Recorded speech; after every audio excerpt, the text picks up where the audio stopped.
గిరిపుత్రులకు ఏదైనా సుస్థి చేస్తే వైద్యం దైవాధీనమే. కొండ కోనలు దాటి డోలీల్లో మోసుకుంటూ ఆసుపత్రికి మోసుకు వెళ్లాలి.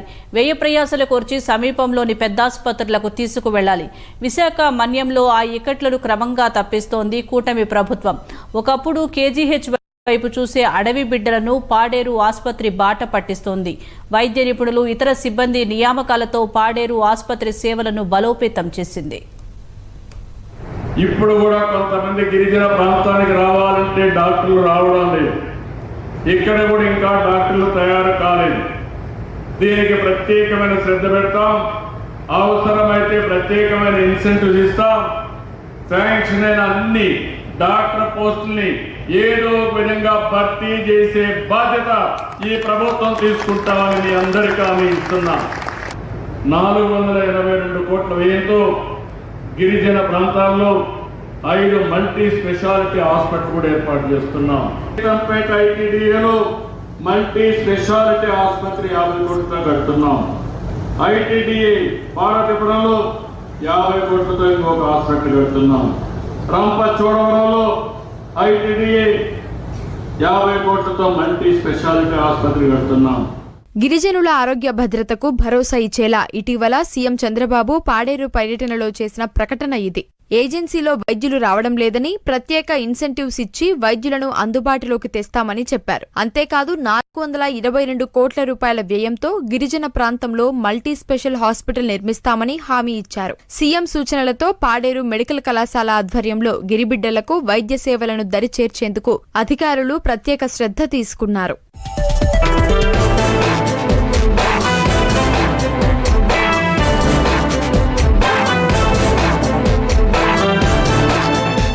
పాడేరు మెడికల్ కళాశాలలో సీనియారిటీ ఉన్న వైద్య నిపుణులను నియమించారు. వారి ఆధ్వర్యంలో అధునాతన సాంకేతికతతో సర్జరీలు చేశారు. కడుపు నొప్పితో బాధపడిన బాలికకు మరో వ్యక్తికి లాప్రోస్కోప్ విధానంతో విజయవంతంగా శస్త్రచికిత్సలు చేశారు. రోగులు 2 రోజుల్లో కోలుకుని క్షేమంగా ఇంటికి వెళ్లారు. ఏ కష్టమొచ్చినా విశాఖ కేజీహెచ్ కు వెళ్లేవారిమన్న గిరిజనులు ఇప్పుడు పాడేరులోనే సర్జరీ చేయడం పట్ల హర్షం వ్యక్తం చేస్తున్నారు.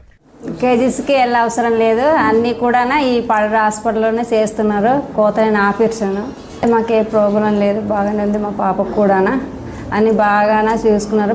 10 రోజుల్లో వెళ్ళిపోవాల్సిందే, ఇప్పుడు 2 రోజుల్లో వెళ్ళిపోతున్నాము. ఇది బట్టి ఇది మొదటి ఆపరేషన్ మాకే జరగడం బట్టి ఇది చాలా సంతోషంగా ఉంది. ఈ డాక్టర్లకు అందరికీ మా ధన్యవాదాలు.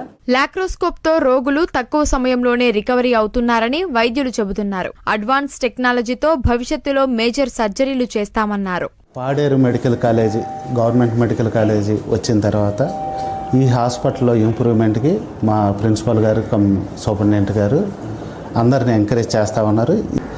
ఇక్కడ ఇది వరకు జరగని శస్త్రచికిత్సలన్నీ కూడా చేస్తున్నాము. దాంతో ఎమర్జెన్సీతో పాటు మోస్ట్ లేటెస్ట్ టెక్నాలజీ వాడి, ఉదాహరణకి లాప్రోస్కోపీ అనేది ఇప్పుడు కామన్గా బయట అంతా చేస్తున్నారు. ఈ అమ్మాయి ఇప్పుడు 24 గంటల నొప్పితోటి అంటే అపెండిసైటిస్ తోటి వస్తే మనం ఓపెన్ మెథడ్ కాకుండా మొట్టమొదటిసారిగా లాప్రోస్కోపీ వాడి దాంతో సర్జరీ చేయండి. దానివల్ల అడ్వాంటేజ్ ఏంటి అంటే రికవరీ చాలా స్పీడ్గా ఉంటుంది. ఓపెన్ మెథడ్లో 7 నుంచి 10 రోజులు పడితే ఇక్కడ 1-2 రోజుల్లో రికవర్ అయిపోతారు.